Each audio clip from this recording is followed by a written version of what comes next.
Mihir, tell me, why is Silver such a remarkable spy, and why has this story never come out before? Well, he's the most remarkable spy because, first of all, he's the only quintuple spy of the Second World War. He spied for 5 countries, all the 3 Axis powers, Germany, Italy, Japan, and then Britain and the Soviet Union. But what is remarkable about him is that he spied, in effect, for Britain and the Soviet Union against the Axis, absolutely defrauded them, in today's money, £2.5 million. And then later on, when he wrote his book, because he was an Indian, and by then India had become independent, he felt he couldn't admit to the fact that he had spied for Britain, which then, of course, was ruling India. So he only admitted to spying for the Axis powers. So the story has never come out. It's only now that I've got hold of documents in this country and in Russia, which shows exactly what he did. And what sparked your initial interest in Silver? I wrote a book about a namesake of mine, not related, Subhash Bose, who was an Indian revolutionary who decided, after 20 years of fighting the British, that the war was the only way to get his country free. And he went over to Germany and then Japan. And in order to escape India, he used Silver, who was from the northwest frontier province of India, which is now part of Pakistan, to cross by foot from India to Kabul. And he sort of said, you know, you be my agent, sort of report what is happening. And then the Italian minister in Kabul, ambassador Curoni, who was looking to attack, if you like, British interests in India, saw him as the ideal spy, the man who could go back and forth and help in bringing information and sort of cause some trouble for the British. I knew that part of the story, so I knew about this, but it seemed to me odd that he was going back and forth. He went back and forth 12 times during the war, and that the British never discovered him. You know, I mean, the British had a pretty good system in India. They would have had a lot of, they had their police, their spies, and so on. So I wasn't very convinced, and when I wrote my first book, I raised some questions. But then I came across in the British Museum, which has the India Office Library, which is a wonderful library, amazing material, which when I originally written the book, didn't know existed. And then I went through all the papers in Kew and so on, and I found this was a totally fascinating document, fascinating story. And he worked with Peter Fleming in Delhi, deceiving the Germans, and it was Peter Fleming who gave him the name Silver. Right. And if the Germans are so organised, and they think of themselves as being so clever, why did they never rumble this? This is the most amazing story. What comes across is the Abwar, certainly in Kabul, was the most inefficient and the most gullible of people, because Silver, and this is a man, remember, educated in India in an Indian educational system, albeit set up by the British, who didn't speak English very well. He spoke broken English. He spoke the local languages very well. And he kept telling them all sorts of stories. At one stage, the Germans heard that one of Silver's most close associates had been arrested, who they knew, who they'd met in Kabul. And when they met him, they said, what about this guy? Won't he sort of squeal to the British, tell everything? He said, no, don't worry. He's such a revolutionary. He's gone through all sorts of tortures. He won't do anything. On another occasion, Silver himself was arrested, and they got the news. And he said, what happened? He said, well, there was a little demonstration, and I walked my way out. By then, if you like, the Germans, it seems, they had got to Kabul a lot of money. They had something like £23 million in their safe in the embassy in Kabul. And they just thought, many of them, this guy was giving them all sorts of fantastic information, which was really recycled from newspapers, readily available, and then added on. He had a friend who was a fiction writer. So, and the Germans had no means of checking. And towards the end, they might have got a hint. But by then, they were had been deluded so long, they couldn't admit to people in Berlin that, they had done this, because then, their lives or their whole future would have been in jeopardy. And even up to the 1970s, the German agent still believed that Silver was their man. Absolutely. In 1973, Bose, who's a huge revolutionary figure in India, his supporters and family held a big seminar. And they invited Silver, because they thought Silver had helped Bose, and they invited this man, Witzel. And it seemed at that point, till that point, when he met Silver finally told him, "Listen, I worked for the Russians and the British as well." Until then, he refused to believe. And afterwards, when he gave an interview to a friend of mine, the German spy master, he described Silver as a freedom fighter and saw him differently. In fact, it was, if you like, it was covering his back, because by then it was too embarrassing. Too embarrassing to admit.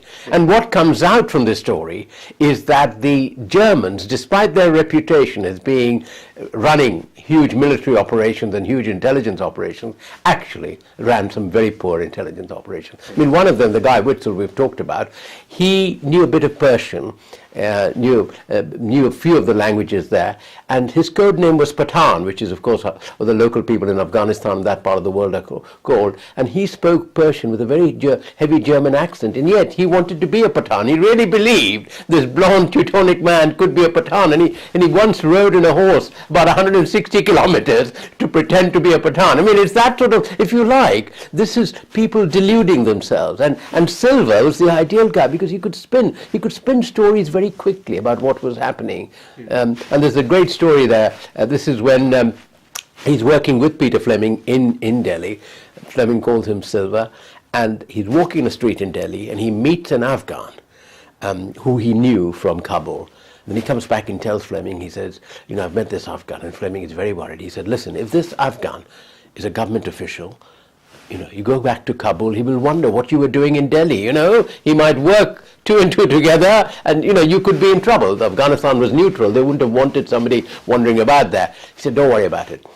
And, of course, the way Silver worked was he would leave Delhi and from Peshawar walk. So once he left your thing, there was no way of communicating with him. He didn't know. For weeks he didn't hear anything. He got very worried. Finally he came back. And he said, what happened? He said, don't worry. I met the Afghan. I invited him for lunch at the flat which the Germans were paying him to keep in Kabul.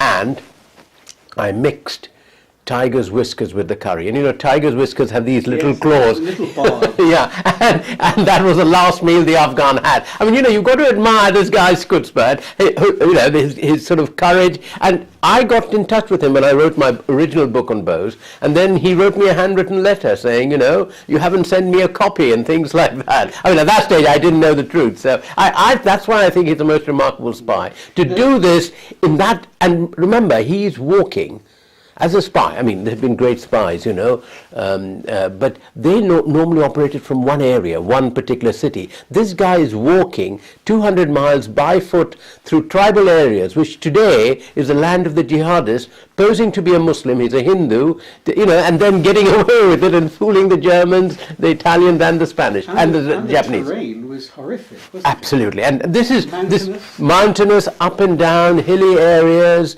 and where he would have to befriend the tribes he's meeting. So what he would do is occasionally the Italians and the Germans gave him explosives and so on. So these tribes who were fighting the British anyway, he would give them the explosives and things like that. So he would become their friend and then move on, He did this in great style. Now the Germans had built up quite a sizable infrastructure and influence in Afghanistan, had they not? Yes, they had, because the Germans, even in the First World War, had tried to foment revolt against the British in India through Afghanistan. They saw Afghanistan as the back door. This is the sort of the own German version of the Great Game. We've heard a lot about the Great Game that the British had with the Russians and all that, but the Germans had their own version. But after the war, this is between the First and the Second World War, the Germans sent in a lot of people. They sent in the Todd organization to build roads.